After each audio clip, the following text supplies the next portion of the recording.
Olá! Nesses tempos difíceis, de certa forma, os conteúdos relacionados ou dirigidos para os pais sobre as crianças parece que têm ficado em segundo plano.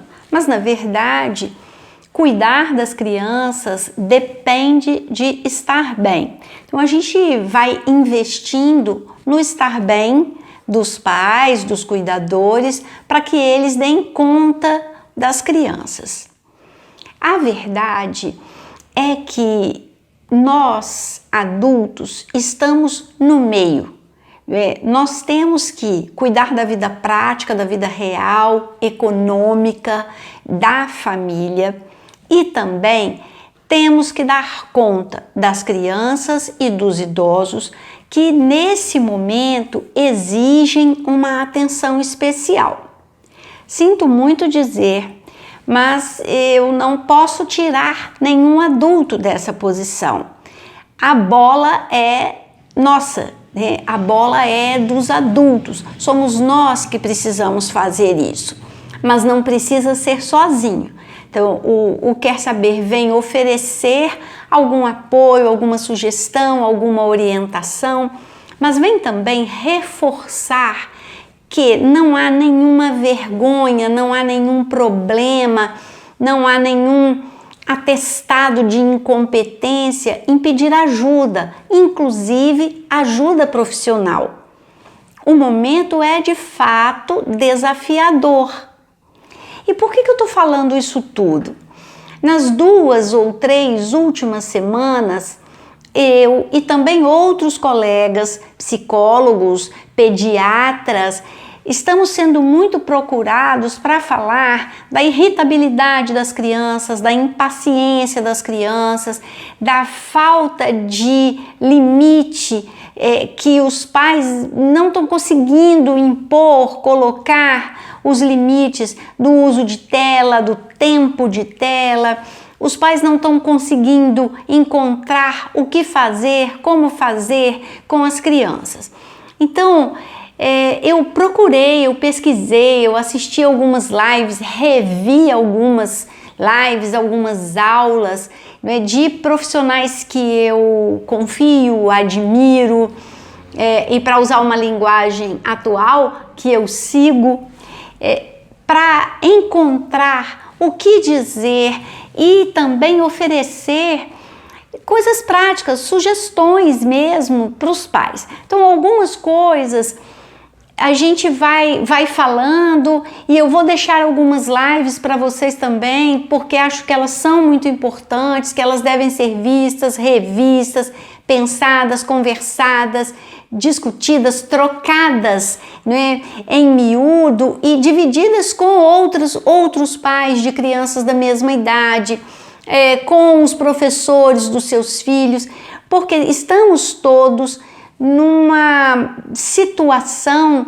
muito desafiadora e ela é nova para todo mundo. Estamos todos aprendendo à medida que as coisas vão acontecendo e não há vergonha nenhuma em mudar de ideia, em mudar de rota, mas é preciso fazer aquilo que possa melhorar o nosso dia a dia, o nosso desempenho na crise, não é?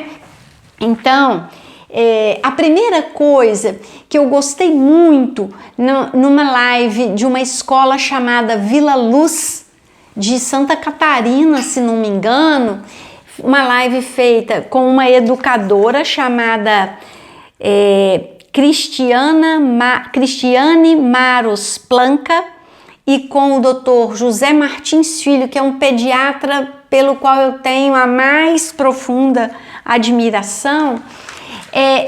A escola é montessoriana e ela falou que a Maria Montessori bate sempre na necessidade de que se mostre à criança que ela tem valor para aquela comunidade a qual ela pertence, que ela tem valor para a família, para os pais, para os irmãos e para a vida que se desenrola ali. Nesse momento, mais que nunca ali. A vida nesse momento, a nossa vida está se desenrolando dentro de casa. E às vezes, né, alguns de vocês vão dizer, a vida não está se desenrolando, não, ela está se enrolando dentro de casa, o que também é verdade, né? Não deixa de ser verdade, que as coisas estão acontecendo agora dentro de casa. Então, mostrar à criança que ela tem valor é uma forma de incluí-la. Mas como é que a gente faz isso? A primeira coisa, né, o primeiro cuidado é olhar, olho no olho, gastar tempo, dedicar tempo e ouvir, mas ouvir mesmo, ouvir e considerar, ouvir e pensar, ouvir e buscar atender, ou se não é uma coisa que a gente deva, que a gente possa atender, mas ouvir e explicar. Não longas explicações, não tecer teorias, mas ouvir e dar uma resposta. Pode não ser a resposta que a criança queria, mas que seja uma resposta afetiva para ela, uma resposta que a considere, ela vai aceitar, ela vai lidar com isso. Então, é muito importante que a gente cuide da criança desde sempre. O Dr. José Martins, ele fala que a fase mais importante na vida da criança são os 2 primeiros anos. Ele tem vários trabalhos, tem vídeos maravilhosos sobre os primeiros 1000 dias. Né? Então, por que ele fala que essa é a fase mais importante? Porque em nenhum outro momento da nossa vida nós vamos mudar tanto, nós vamos desenvolver tanto quanto nesses 1000 dias. Por que 1000 dias? Todos os 9 meses da gestação, mais os 2 primeiros anos da vida da criança. São dias muitíssimo importantes para o seu desenvolvimento. Ele falou uma coisa assim nessa live que eu fiquei chocada, que era uma informação que eu não tinha. A criança nasce com cerca de 100 bilhões de neurônios.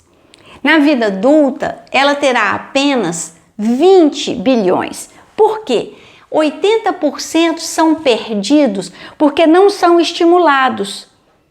Então é preciso que, para estimular os neurônios, o desenvolvimento neuronal, o cérebro, a sede da inteligência da criança, de todas as capacidades dela, é importantíssimo que ela seja abraçada, estimulada, que ela ouça músicas, cantos, que ela seja tocada e possa tocar uma variedade de texturas, de tamanhos, de formas, que ela tenha espaço e tempo para se desenvolver.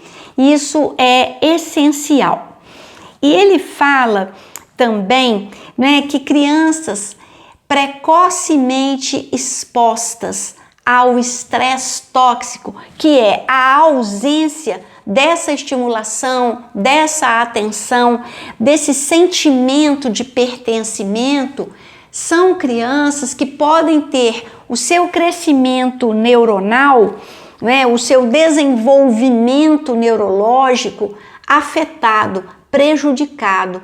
Isso é muito sério. E nós estamos vivendo um momento em que as coisas estão desorganizadas, elas se desorganizaram para todo mundo. Então, como é que a gente vai se reorganizar dentro dos limites da realidade que a gente enfrenta para não deixar faltar essas coisas para as crianças? Isso é fundamental. Os 2 primeiros anos são essenciais desse ponto de vista do desenvolvimento neuronal, né? O Dr. José Martins fala desenvolvimento neurohormonal da criança, né? Isso mesmo, ele fala desenvolvimento neurohormonal. E o Freud já havia falado que os 6 primeiros anos são fundamentais para a formação da personalidade. Então tem muita coisa em jogo e a gente não pode se descuidar, não é? Uma criança não pode ter que abrir mão, não é? Do cuidado, ela não pode liberar os pais do cuidado porque os pais estão ocupados, estão enfrentando uma crise. É o contrário, os pais, mesmo ocupados, mesmo encontrando uma crise, são eles, com a ajuda do núcleo familiar e, eventualmente, de profissionais que precisam prover aquilo que a criança precisa. Não dá pra gente passar a bola, não é? Essa bola é nossa. O Dr. José Martins tem 2 livros que são muito interessantes a esse respeito, né? Ele tem muitos outros, mas 2 falam nessa linha. A Criança Terceirizada e Cuidado, Afeto e Limites, que são livros importantes e que eles podem servir, né, como um começo de conversa. Quando a gente fala, né, num livro, quando a gente sugere uma leitura, a gente não está sugerindo uma receita e um ponto final na conversa. É o contrário, a gente está sugerindo um começo de conversa, né? Você lê o livro e a partir dele você tem mais dúvidas. A partir dele, você tem algumas respostas que você pode compartilhar com outros pais, outros cuidadores, outros professores, mas o livro é um ponto de partida e nunca um ponto final. O autor, ele não deseja esgotar o assunto, mas ele deseja abrir a conversa. Então é muito importante também que a gente vá para os livros com essa disposição de abrir a conversa. O Dr. José Martins brinca, né? E se vocês forem assistir essa live da Escola Vila Luz, vocês vão ver que ele fala: os pais têm que cuidar da criança até os 75 anos. Né? Aí ele brinca e fala, até os seus 75 anos, que aí ele tem certeza que o filho já é adulto, já pode se cuidar. Então, claro que é uma brincadeira, mas é uma forma de dizer, né, que as crianças não vão prescindir dos pais e não devem ser levadas a prescindir dos pais tão cedo. E esse é o nosso grande desafio, fazer, né, combinar todas essas coisas. O cuidado com as crianças, a dedicação, o tempo que elas necessitam e aquilo que a gente tem que fazer, a nossa vida profissional, o nosso tempo, o nosso cuidado. E a gente precisa então se perguntar muito se tudo que a gente faz, né, se todas as nossas ocupações, todos os nossos compromissos são mesmo necessários. E talvez a gente precise rever a nossa escala de valores. Né? Talvez a gente precise levar uma vida mais simples sobre alguns aspectos e mais rica sobre outros, porque isso também vai dizer dos nossos valores, daquilo que a gente vai passar como valor para as crianças. Né? Então, o que é que a gente faz nesse momento em que toda a Sociedade Brasileira de Pediatria e sociedades internacionais também, a Sociedade de Neurologia, né, a BNEP, que é a Associação Brasileira de Neurologia e Psiquiatria Infantil, em que todo mundo que estuda criança, que estuda a saúde da criança, está falando, martelando, até os 2 anos, 0 tela. De 2 a 6 anos, os mais bonzinhos, 2 horas de tela. Há quem diga 1 hora e há quem diga nenhuma hora de tela. E depois, com a criança maiorzinha, você vai ajustando o tempo de tela, mas tendo como compromisso equilibrar o tempo de tela com atividade ao ar livre, atividade física, conversa, contato físico, toque, abraço. Como é que a gente faz isso nesse momento em que as aulas são na tela, né? Em que os encontros com os amigos são na tela? Como é que a gente faz? O que é que a gente pode fazer? Então, as questões, né, elas são muito importantes. A gente tem ouvido pessoas falarem assim, mas eu não consigo, eu peço para desligar o celular, mas eu sei que depois que eu durmo, ele liga o celular. Mas eu já vi famílias que arrumaram uma solução. Às X horas, dependendo da idade da criança, 9 horas, 10 horas, 11 horas para adolescentes, entregam o celular e deixam o celular no quarto dos pais.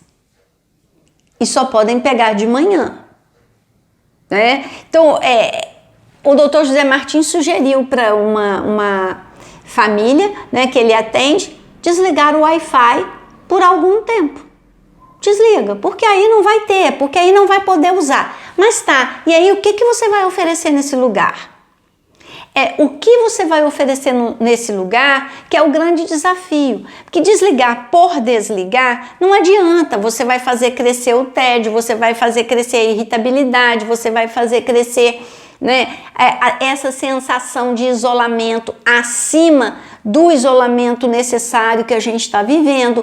Então, não é desligar por desligar, não é desligar para desligar, desconsiderando a criança ou adolescente. É desligar e oferecer alguma outra coisa. Então, isso é muito importante. E essa questão, né, assim, mas as aulas são online e por isso que eu quero que as aulas voltem, porque tem que voltar para a escola, porque se não voltar para a escola vai ter muito prejuízo do ponto de vista da socialização, do relacionamento. É verdade, mas olha só, nós todos estamos tendo prejuízo. E a questão é, em nome de não deixar ter esse prejuízo da socialização, das relações sociais, do desenvolvimento, né, desse ser social que é o seu filho, criança e adolescente, será que vale a pena colocar a vida em risco? Porque tem algumas questões que eu ouvi falar e ouvi de novo, e agora foram confirmadas pelo Dr. José Martins Filho, que é um pediatra, que já foi presidente da Sociedade Brasileira de Pediatria, então uma voz de peso, e ele falou isso, olha, a carga viral das crianças é muito grande, é maior do que a carga viral dos adultos. E elas geralmente não adoecem com a mesma gravidade, com a mesma frequência dos adultos. Isso também é verdade. Mas, infelizmente, e eu não sei se vocês ouviram isso, algumas crianças, depois da Covid, depois que elas são infectadas pelo coronavírus, 15 a 20 dias depois, elas desenvolvem a síndrome inflamatória generalizada, que é gravíssima e pode levar até a morte. Será que ir à escola é mais importante do que proteger a criança e quem está em torno dela? Quer dizer, os professores, as pessoas que vão estar em casa quando ela voltar da escola, que podem ser avós, né? Podem ser os próprios pais. Então, a gente está precisando rever essa escala de valores. A gente está precisando tomar uma decisão com base em dados reais, sérios, né? E inegáveis, inquestionáveis. Então, isso é muito importante. Eu acho que a gente precisa colocar as coisas, né, nessa perspectiva. Então, o que a gente faz? Olha, a gente precisa inventar coisa mesmo para fazer. Coisas que combinem essa necessidade que a criança tem neste momento de receber atenção extra, de se sentir pertencente àquele grupo, ao grupo familiar, ao ambiente onde ela vive, coisas que atendam à necessidade dela de ter atividade física para se desenvolver. E a gente precisa juntar essas coisas. Um outro detalhe importante, né? Muito tempo de tela, muito tempo exposto à luz azul da tela, além de significar um tempo quieta, sentada, parada, que já não é vantagem, também significa que o efeito dessa luz azul baixa a produção de melatonina. A melatonina, ela é responsável pela qualidade do sono. Então, essa criança fica parada, ela não faz a atividade física que ela precisa fazer e ela ainda dorme mal. Para complicar um pouco mais, para agravar um pouco mais a situação, é à noite, enquanto ela dorme, que o hormônio do crescimento age. Ele também depende, não é, do exercício e do sono. Então, ela não faz exercício porque ela está muitas horas na tela. Ela, muitas horas na tela, exposta à luz azul, baixa a produção de melatonina e ela dorme mal. Então, o hormônio do crescimento vai ter a sua ação diminuída, prejudicada. Então, essa criança vai ter dificuldade de crescer, de ganhar peso, mas também de se desenvolver neurologicamente e ela sai extremamente prejudicada. Então, como é que eu vou fazer atividade física? Olha, não sei se você já pôde voltar para a academia, mas se você não pôde, você precisa fazer uma atividade física também para o seu equilíbrio, para a sua saúde física e mental. Inclua a criança na sua atividade física. Arrume uma bola, uma corda. Faça a sua atividade física de maneira mais lúdica, incluindo a criança ou as crianças. Mas vai dar muito trabalho, mas eu vou fazer pouca coisa. Verdade. É bastante provável, mas é indispensável. E nas atividades diárias, inclua a criança. Peça ajuda dela para dobrar a roupa de cama. Eu nasci na casa da minha avó paterna e eu só me lembro da minha avó, quase todas as minhas lembranças, ela já era senil e portadora do mal de Parkinson. Mas eu tenho uma lembrança viva, vivíssima da minha avó e eu tinha 5, 6 anos no máximo. Ela me ensinando a dobrar a colcha, o cobertor. Né? Eu tenho essa lembrança viva. Segurava numa ponta e na outra e ela falava assim, agora encontra. Aí encontrava. E ela também encontrava. Agora vem aqui encontrar comigo. E aí eu ia até onde ela estava. E aí dobrava. E aí eu pegava a outra ponta e fazia de novo a mesma coisa. E eu só dobro assim, até hoje. E eu aprendi. Então, é possível incluir. A criança é pequena, você não pode deixá-la mexer com faca. Mas você não vai usar na cozinha, no preparo das refeições, você não vai usar nada que não seja quebrável? Porque isso ela pode buscar para você, levar para você. Ela pode abrir a geladeira e pegar a cenoura para você, o tomate para você.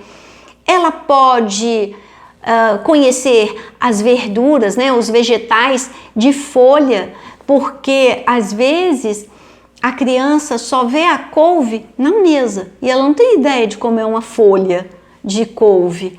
E é uma ótima oportunidade, né? Rasgar uma taioba não tem forma, não tem tamanho definido. e não tem perigo. Isso ela pode fazer, né?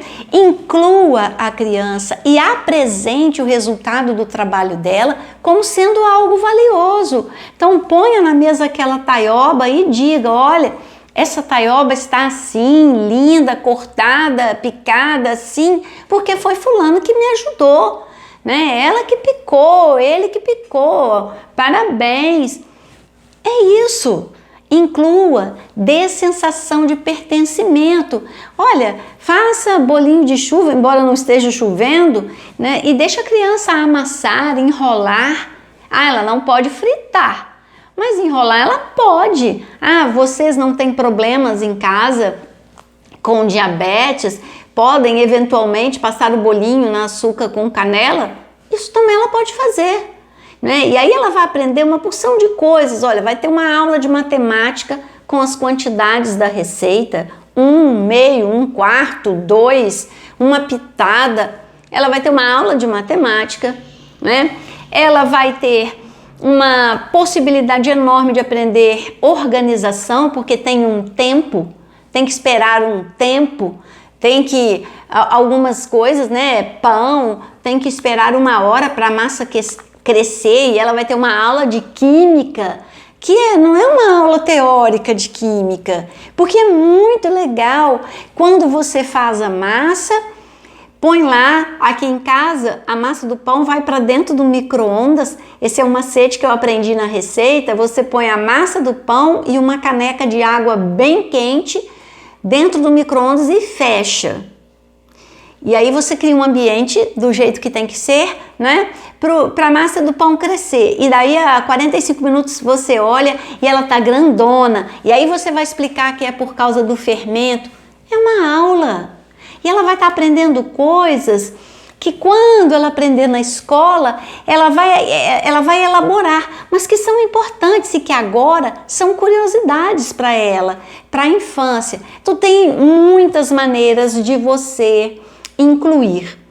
Mas é preciso também que haja um espaço para a conversa, um tempo para a conversa. E aí, para as crianças menores, eu tenho algumas sugestões. Por exemplo, a Fantástica Fábrica de Histórias para Crianças. São cartinhas que têm provocações, né, de histórias, tipo: 2 amiguinhas estavam no cinema vendo um filme. De repente, elas saíram correndo, foram em direção à tela e entraram no filme. E aí a criança vai continuar. Ah, mas essa aqui é uma história para uma criança maiorzinha. Mas tem uma outra muito legal aqui que eu gosto muito, que fala assim: o mágico ia tirar coelhos da cartola, prometeu tirar coelhos da cartola. Ele enfiou a mão na cartola e quando ele tirou, saiu uma girafa. Então, qual é a continuação dessa história? Como a sua criança continua essa história? Isso é uma sugestão. E como eu falei, os livros não são para pôr ponto final, eles são para abrir uma conversa. Então, nesse tempo em que as crianças estão mais irritadas, mais chorosas, essas coleções, né? Essa aqui é uma, tem outra aqui, mas que falam, quando eu me sinto irritado, amado, bondoso, feliz, com inveja, com medo, sozinho, triste, são começos de conversa.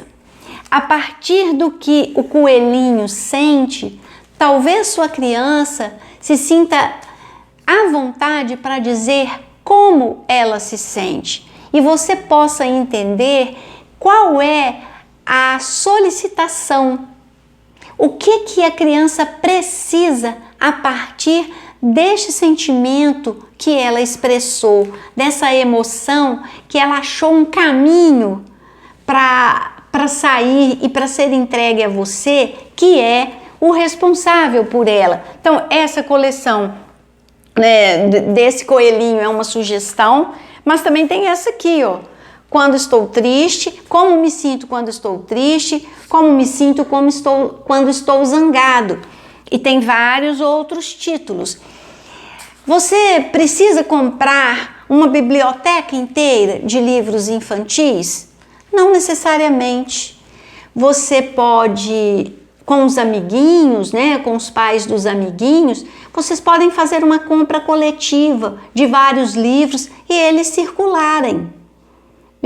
Ficam um tempo com um tempo com outro, eles vão passando de família para família. É uma hipótese e é muito interessante. Quando em situação normal eu estou trabalhando, eu tenho vários livrinhos que são sobre o mesmo tema e eles circulam. Eles vão para uma casa, eles voltam, eles vão para outra casa, porque é uma maneira de começar um assunto. Mas nesses dias eu achei, né, eu pesquisei e encontrei nesses 2 livros aqui, O que Fazer, falando de convivência, e Eu e os Outros, esses 2 livros, eu achei assim, atividades incríveis para crianças, desde pequenininhas até pré-adolescentes. Eles são da Liliana e da Michele Iacocca. Então, eles falam, tem assim, o que você faria se... E aí propõem várias situações. Além de você propor essas daqui e escolher as que são adequadas para a idade do seu filho, isso aqui te dá ideia para propor outras situações. E deixar que a criança fale, porque tem coisa assim, olha, para a criança maior. O que você faria se a professora percebesse que você está colando na prova? Mas também tem coisas para qualquer idade. O que você faria se você encontrasse uma caixa de canetas coloridas no pátio da escola? O que você faria se alguém desse um chute no seu cachorro? O que você faria se você visse um garoto dando tapas em uma garota? O que você faria se a professora mandasse você ficar em silêncio, mas todo mundo estivesse conversando? O que você faria se você fosse negro e descobrisse que a maioria dos seus colegas é racista? Uma discussão pertinente para todas as idades nesse momento. Então, é um começo de conversa. E aí ele tem todas essas perguntas, são páginas e páginas de perguntas. Depois ele fala, olha, são muitas perguntas e sempre foi assim desde que o mundo é assim. E aí elas vão fazer um mapa, né, um resumão da evolução da humanidade, passando por todas as etapas, filósofos, Sócrates, Platão, Aristóteles, figuras religiosas, Moisés, Cristo, eles vão passando, né, figuras da ciência, Copérnico, Newton, Galileu, vão passando e chegam aos dias atuais e fala, agora tudo anda muito depressa, tá tudo muito diferente e, né, o que mudou? Mudou a relação entre pais e filhos, entre homem e mulher, mudou a maneira como vê as crianças, mudou o direito dos empregados, mas... E aí você também tem uma conversa com qualquer pré-adolescente. Você tem, então, um livro que pode te acompanhar durante muito tempo e abrir conversas.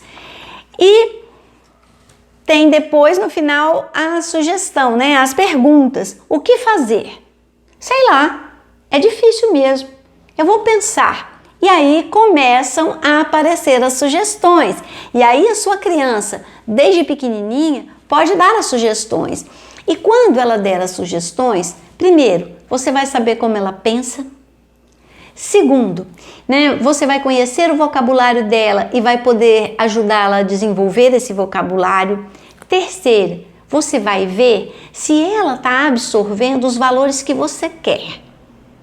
E aí você vai precisar se questionar, porque ela está absorvendo os valores que você defende verbalmente ou os valores que você vive. E esse é um cuidado todo seu. Então, esse livrinho pode acompanhar você. Gente, livrinho não é pejorativo não, é só porque ele é um livro com cara infantil, mas ele é extremamente profundo e ele é para se trabalhar durante muitos anos. Para a criança pequena, ele tem uma coisa que eu considero um bônus no final, porque ele fala assim: é bom tomar sorvete e é bom também. Aí ele faz uma lista de coisas que são boas. E é a sua chance de descobrir do que seu filho ou seus filhos gostam. E essa parte aqui do livrinho, né, do o que fazer, falando de convivência, me lembra uma outra dupla de livrinhos que eu amo, que eu tenho no consultório. Infelizmente eles eu não trouxe para casa para te mostrar, mas que é muito fácil. É um livrinho mesmo, pequenininho, e 2 dúzias de coisinhas à toa que deixam a gente feliz e outras 2 dúzias de coisinhas à toa que deixam a gente feliz. Lindo, lindo, lindo, inspirador e que eu já usei trabalhando com as minhas pacientes de câncer. Então, eu trabalhei com elas assim, cada coisa que a gente lia, né? O livro foi andando pela roda, então, coisa que deixa feliz, queijo com goiabada. A pessoa lia o queijo com goiabada e tinha que falar uma outra coisa que não estava ali no livrinho e que também a deixava feliz.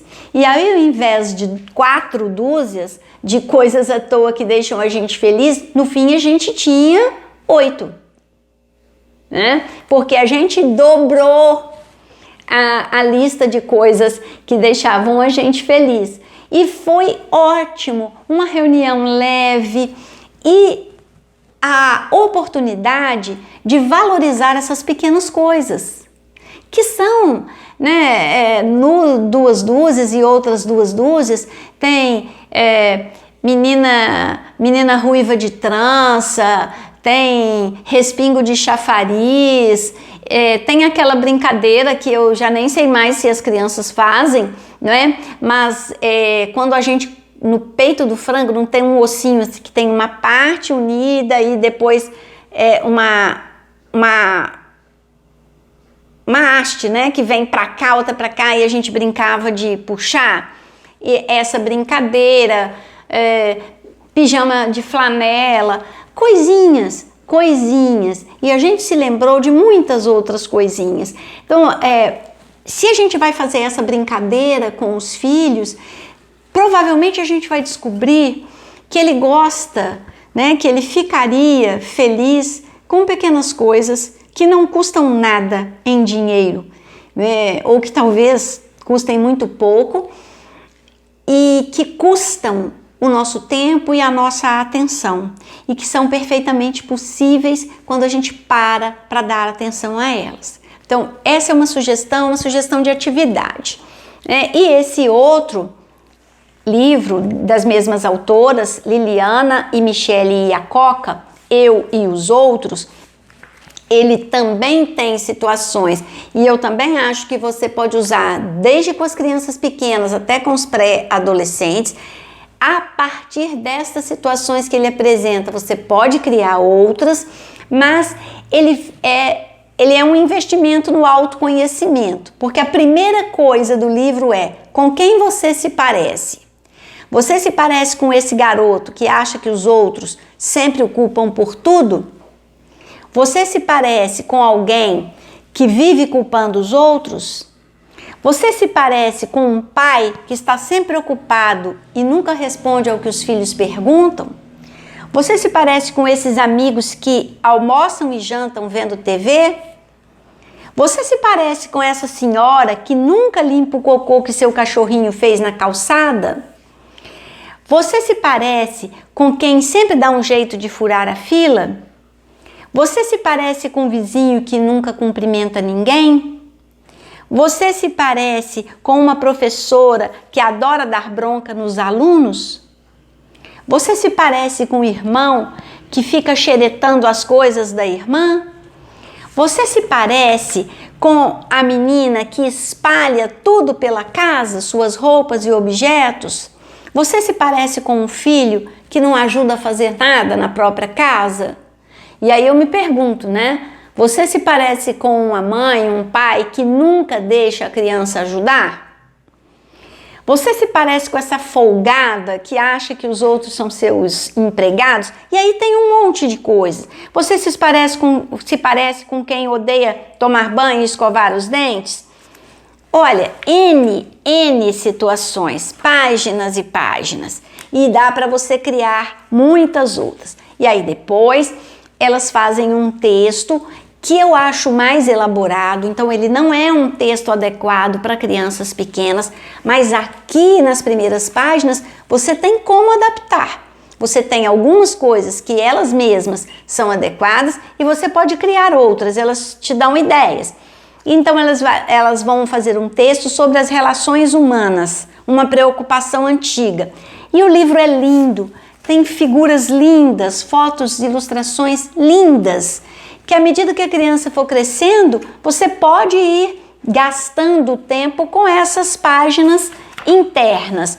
E aí tem citações de filósofos, de teólogos aqui para falar sobre as relações humanas, histórias, contos de várias culturas ao longo do livro. E aí, de novo, volta para aquilo que a gente pode usar e adaptar. Como você gostaria de ser? E aí vai falar, eu gostaria de ser menos bagunceira, só para não levar tanta bronca. Eu gostaria de ser mais concentrado, porque eu me distraio à toa. Eu gostaria de ser uma amiga sincera. Eu gostaria de ser divertido. Eu gostaria de ser disciplinado. Eu gostaria de ser como a natureza, que vive do jeito que é e não precisa dar satisfação aos outros. Eu gostaria de ser bom, honesto, bonito, simpático, rico, inteligente e assim por diante. E aí tem N situações que você pode levantar com o seu filho. Como ele gostaria de ser? Porque às vezes você vai perceber que ele está se sentindo obrigado a ser de acordo com a sua determinação, com o seu projeto, que ele está sentindo pouco espaço para ser quem ele é, para desenvolver as habilidades que ele tem. Isso é muito importante. E acho que vai também levar você a se perguntar, você está sendo como gostaria de ser? Isso também né? Vamos voltar lá para aquela coisa essencial para o educar, que eu já falei em outros vídeos antigos do Quer Saber, né? Que o princípio de tudo é o autoconhecimento. Então, aqui também você tem uma oportunidade. E aí ele tem outra seção, o livro tem outra seção do convivendo. Eu comigo mesmo. E aí ele fala preste atenção no seu corpo, que ele é cheio de segredinhos. E aí, olha, você tem oportunidade de trabalhar higiene, você tem oportunidade de trabalhar a necessidade de dormir na hora certa, de dormir a quantidade de horas que precisa. Você tem oportunidade de trabalhar as questões da alimentação, da atividade física, só num quadrinho desse aqui, né? Aí você tem oportunidade de trabalhar organização, porque começa assim, cadê o meu boné, meu livro, onde eu deixei minha mochila? Né? Eu comigo mesma, tem N sugestões. Eu e os outros em casa, e você tem então a oportunidade de rever com seu filho as regras da casa, como elas são sentidas por ele. E talvez você precise reavaliar e refazer as regras. Talvez você precise reforçar. Você vai saber à medida que essa conversa for se desenrolando. Eu e os outros na escola, que nesse momento não tem escola, mas vai ter escola. Então é uma outra, né, um outro tema que você pode desenvolver. E o convivendo melhor. né? E aí coisas simples, desde dar um toquinho na porta antes de entrar, né? Cuidar das coisas que você pede emprestado. Quantas vezes você já cedeu lugar para uma pessoa mais velha que você ou com alguma dificuldade? E aí vem regras de convivência. Como vocês viram, esses dois livros, né, da Liliana Iacocca e Michele Iacocca, O que Fazer e Eu e os Outros, são riquíssimos e você tem material para trabalhar anos, né? Anos do desenvolvimento da sua criança. Mas também pode ser só brincar. Então tem, olha, de autores muriaenses, né? A Andréa do Vale, a ilustração do meu amigo, meu vizinho Flaviano Guiné, Animais da Fazenda, e o Palavras Brincadas, né? Que são dos mesmos autores. Nessas palavras brincadas, dá para você brincar de rima, dá para você brincar, e crianças menores, né, com 4, 5 anos, elas gostam pra caramba de brincar com as palavras, com a rima, né, isso combina com aquilo, e elas falam coisas inusitadas, e as crianças de 4 anos, elas da fase do desenvolvimento, elas estão fixadas no tema banheiro, então elas vão falar um monte de bobagem, um monte de coisa que deixa falar, rir, e se ela puder falar, depois ela para de falar, né? Isso faz parte, mas são brincadeiras. E uma outra sugestão que ela me foi dada pelo meu professor José Augusto Mendonça é você marcar uma reunião. Né? Marca uma reunião. Seu filho provavelmente já ouviu você falar isso. Não, eu estou atrasada porque eu tenho uma reunião importante do seu trabalho. Marque uma reunião em casa. Se você tem uma criança, né, menor que não consegue participar dessa reunião, peça ajuda, ou para a avó, ou para a pessoa que você tem na sua casa que te ajuda, que ela cuide dessa criança menor, mas inclua a criança nesse projeto da reunião. Então vamos supor, você tem uma criança de 5 anos e você, o pai e a criança de 5 anos vão fazer uma reunião. Ah, mas você tem uma criança de 3 que não consegue participar da reunião. Gente, a reunião não vai ser longa não, tá? A reunião vai ter uma pauta definida, vai ser respeitada, mas não pode ser longa.